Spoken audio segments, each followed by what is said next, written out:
Olá pessoal, continuando nossas videoaulas, né, acerca das questões apresentadas na segunda semana. Antes de tudo, eu desejo que vocês estejam passando por esse momento difícil da melhor forma possível e aproveitando bem o máximo que der, dessas limitações que a gente tem, a questão dos seus estudos, ok? Vamos para as atividades da segunda semana das turmas de Química, o ciclo 5. E essa atividade nós estamos iniciando, né, a introdução da Química na turma de vocês e foi mais uma parte teórica, não é isso? Então nessa parte teórica a gente tinha 4 questões, né? 3 estão aqui, 2 e a terceira a gente aborda ali a questão da citação de Deus e tem uma quarta que depois eu coloco. Então, quem desenvolveu a primeira ideia de átomo? Então, de acordo com a leitura que vocês tinham disponível lá, a gente viu que a primeira ideia de átomo foi na Grécia Antiga, né? Desenvolvida. A filosofia, que tem suas raízes, né, nascimento muito forte na Grécia, ela é tida como a mãe das ciências. Então, da filosofia partiu matemática, química, física, as ciências que a gente tem, principalmente que analisam a natureza hoje em dia, porque os filósofos tinham essa instigação de estar procurando as respostas para o mundo que os cercavam, explicar, né, o que tinha à sua volta.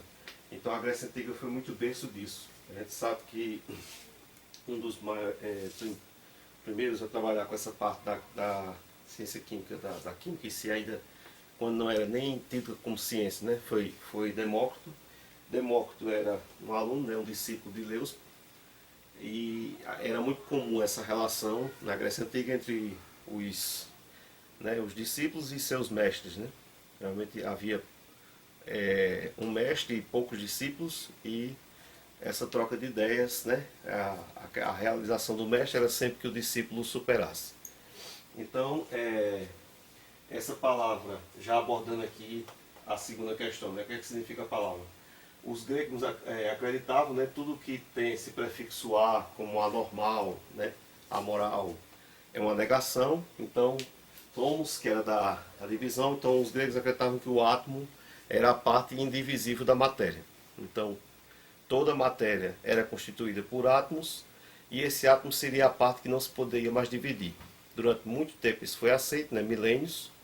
Essa ideia de que o átomo não poderia se dividir só foi rompida recentemente, no século XIX, já faz aí uns 2 séculos, mas para toda a história da ciência isso é uma coisa recente. Então, durante milênios se acreditou que o átomo era a parte indivisível da matéria, e daí esse nome. Átomo significa que não divide. Okay?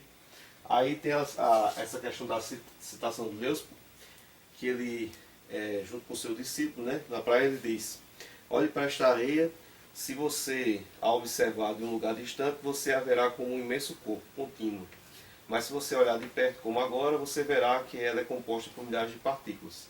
Então essa relação, a analogia que se chama, né, pegar uma coisa que está ali próximo a gente para explicar algo maior, isso era muito comum os filósofos fazerem, ainda hoje se usa muito isso, para facilitar a compreensão. Então, quando você vê uma areia de praia ao longe, né, chegando com uma certa distância, ou sobrevoando, parece que aquilo é a praia, né? Parece que é um corpo só, um tapete estendido ali.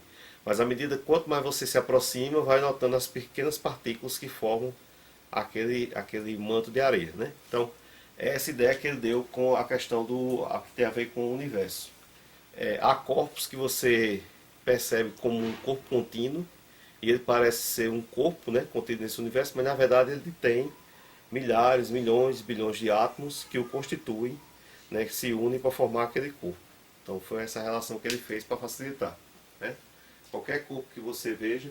E uma coisa que eu sempre reforço: as ciências entendem como corpos os corpos materiais, né? Então matéria é tudo aquilo que tem uma forma, ocupa um lugar no espaço. Então há corpos vivos, seres vivos, e há corpos inanimados, né? Como uma mesa, né, uma cadeira, seja o que for, mas tudo isso para as ciências é tido como corpos e todos são constituídos por átomos. Né? Inclusive, por exemplo, um dos átomos que compõem toda a vida é o carbono. Você encontra carbono em você, mas você também vai encontrar carbono lá no carvão, né? Vai encontrar carbono na ponta do seu lápis de grafite que usa para escrever, ok? Então as ideias são essas. Daqui a pouco a gente continua com a última questão. Complementando aqui, a gente já pegou um pouco disso aqui, mas é para reforçar. Quais as informações temos hoje sobre o átomo que esses pensadores gregos não tinham, né? Leócrito e Demócrito.